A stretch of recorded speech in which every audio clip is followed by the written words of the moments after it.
Kenya is a beautiful country known for its wildlife and diverse cultures.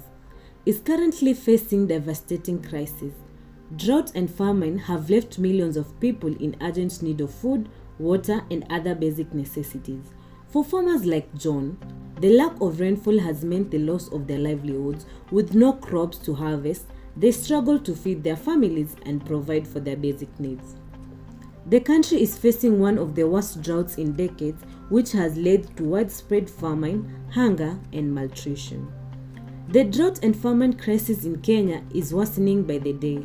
According to the latest report, more than 2 million people are facing severe food shortages, and over 350,000 children are suffering from malnutrition.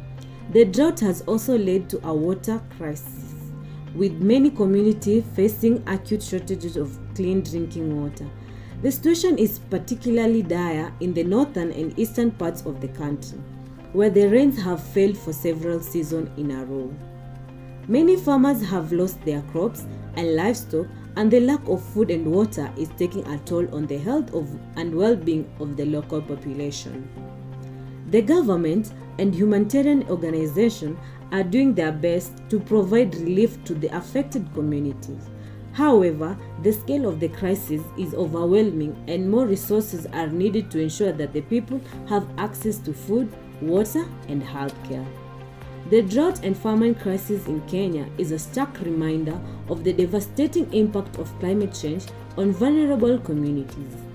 The government and international community must work together to provide immediate relief to the affected populations and address the root cause of this crisis.